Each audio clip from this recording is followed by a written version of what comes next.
If you have ever stood in your bathroom or your kitchen holding two very ordinary ingredients and wondering, could something this simple actually help me? Then this conversation is for you.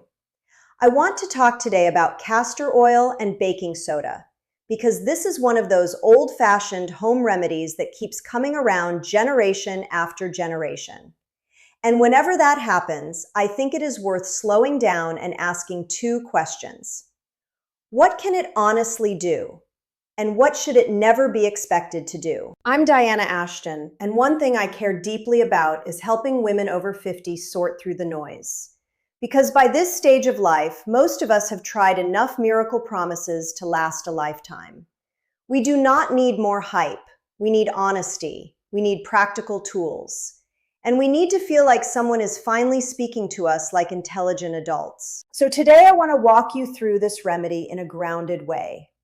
Why people use it, where it may be genuinely helpful, where you need to be cautious, and how to think about it in the bigger picture of caring for your skin, your joints, your comfort, and your daily well-being. Now let's start with why these two ingredients get so much attention in the first place. Castor oil is a thick, rich oil that has been used for generations in home wellness routines. People love it because it is deeply moisturizing, it sits on the skin well, and it is often used in massage and compresses. Baking soda, on the other hand, is simple, inexpensive, and mildly exfoliating. It can help lift away roughness on the surface of the skin. So when people combine the two, what they are really doing is pairing moisture with gentle physical exfoliation. That is the first important point. This mixture is not magic. It is not a cure-all. But in the right situation, it can be a useful little part of your self-care routine. One of the most common reasons women reach for castor oil and baking soda is dry, tired, rough skin. And honestly, this is where I think the mixture makes the most sense. As we get older, skin naturally becomes thinner and drier. Estrogen changes can affect moisture, elasticity, and healing. You may notice your heels crack more easily. Your hands may look dull no matter how much lotion you use. The skin around your knees, elbows, or knuckles may start to feel rough in a way it never did before. In a case like that, a simple mixture can work almost like a homemade treatment. The castor oil helps soften and seal in moisture, while the baking soda can help loosen dead skin on the surface. Used gently and not too often, that may leave the skin feeling smoother and more comfortable. Notice what I said there, gently and not too often, because more is not better, especially after 50. Our skin can be more reactive and the barrier matters. If you want to try it on rough skin, you can mix a small amount of castor oil with just enough baking soda to create a soft paste. I would use less baking soda than many people online recommend because I do not believe in scrubbing mature skin aggressively. Massage it very lightly onto rough heels, dry hands, or elbows, leave it on briefly, and rinse well. Then follow with a plain moisturizer. That final step matters more than most people realize. Another reason this remedy gets attention is joint or muscle discomfort. And I want to speak carefully here. I do not want to oversell it, but I do understand why women try it. Sometimes what helps an achy knee or a stiff shoulder is not a dramatic intervention. Sometimes it is warmth, massage, rest, and a few quiet minutes of care. Castor oil works beautifully for massage because it is thick and easy to work with. If a woman rubs a little onto a sore area and covers it with a warm cloth, the comfort may come from the massage, the warmth, the pause, and the sense of soothing ritual. That is real. That matters. I think we dismiss comfort too quickly in modern wellness. We act as if something only matters if it is dramatic. But relief matters. Feeling calmer in your body matters. Giving your hands permission to tend to your own pain matters. So if you enjoy using castor oil as part of a warm evening routine for stiff hands, knees, or feet, I think that can be lovely. I just would not want you believing that a kitchen remedy is going to correct a serious joint problem or replace proper medical care. The mixture also gets talked about for skin appearance, things like dullness, uneven texture, scars, or stretch marks. This is where we need balanced expectations. A home remedy may soften the look of dry, ashy skin. It may make the surface feel smoother for a while. It may help you maintain skin that feels better cared for. But older scars, significant discoloration, or deep lines are rarely changed in a dramatic way by one simple mixture. And I say that with love because I know how vulnerable we can feel about our skin as it changes. Vibrant doesn't have an age limit, but vibrant also does not mean chasing impossible perfection. Sometimes the win is not, I erased every line. Sometimes the win is, my skin feels comfortable again. My hands look cared for. I feel more at home in my body. That is not small. That is powerful. Now let's talk about the scalp, because I know many women in this season of life deal with dryness, itchiness, and changes in hair texture. Castor oil alone is often used on the scalp because it is rich and nourishing. Some women like the feeling of it as a pre-shampoo treatment. Baking soda, however, is where I want you to be cautious.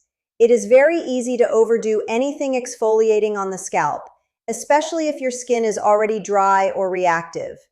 Menopause can make the scalp more sensitive, not less. So personally, if someone asks me whether to use this combination on the scalp, I say proceed with care or skip the baking soda altogether and use the oil only. A simple scalp massage with a small amount of oil can feel wonderful. But irritation on the scalp is miserable, and I never want you creating a bigger problem in pursuit of a small benefit. The same goes for the face. A lot of online wellness advice forgets that mature skin is often delicate. The face is not the heels. The under eye area is not the elbows. So although some people talk about using castor oil and baking soda for acne, wrinkles, puffiness, or facial exfoliation, I would urge restraint. Castor oil alone, used carefully, may be fine for some people, but baking soda on the face can be too harsh, especially if your skin barrier is already compromised. Redness, dryness, stinging, flaking, that is not self-care. That is irritation wearing a wellness costume. And this brings me to one of my deepest beliefs: self-compassion before self-discipline. We do not need to force our bodies into aggressive routines to prove we are trying. Gentle counts, simple counts, listening counts. I also want to say something about why remedies like this appeal to so many women in midlife. It is not just about the ingredients. It is about what they represent. When your body changes and the medical system has not always made you feel seen, there is something comforting about returning to the basics. Something inexpensive, something accessible, something that says, I can care for myself with what I already have. I understand that instinct completely. I lived that search myself. I know what it feels like when your body starts speaking a new language and nobody seems interested in translating it for you. But part of becoming wiser in this chapter is learning the difference between supportive care and fantasy. Supportive care says, this may help soothe my skin, soften roughness, and add comfort to my routine. Fantasy says, this one trick will fix everything. And I never want you handing your hope to fantasy. There are also very real situations where this mixture is not a good idea.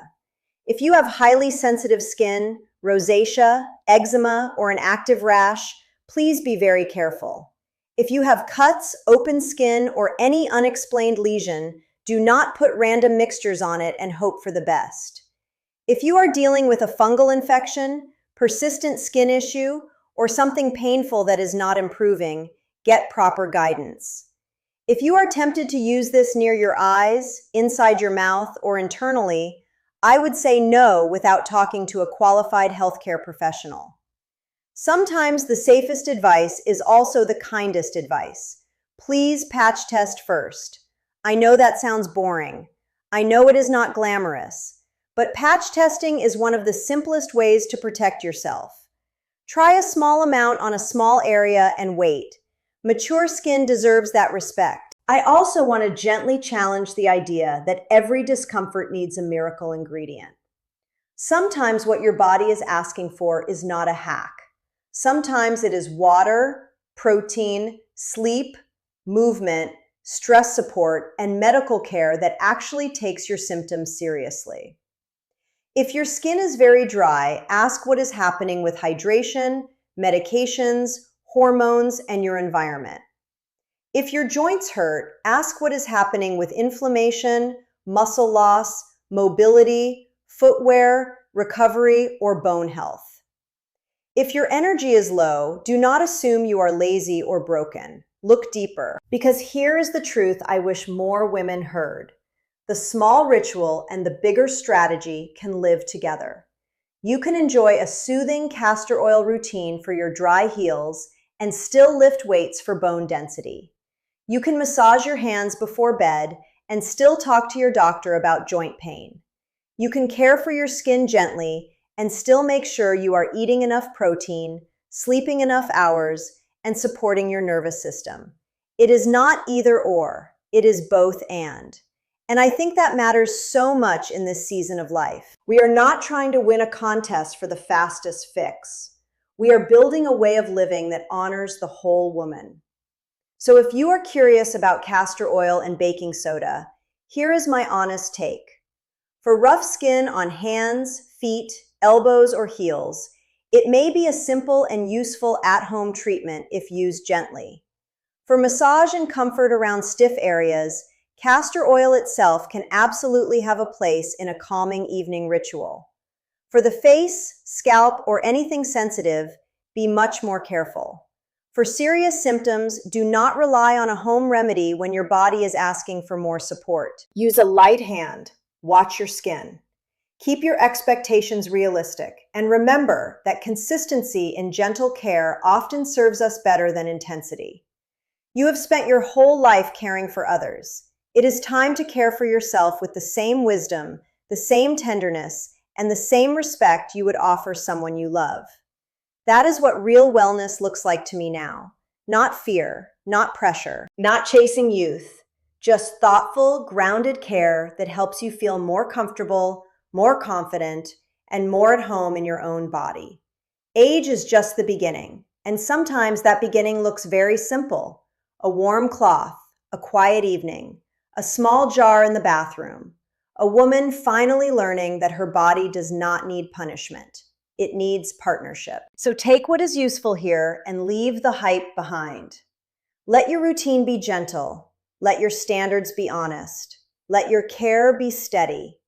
That is where real change so often begins.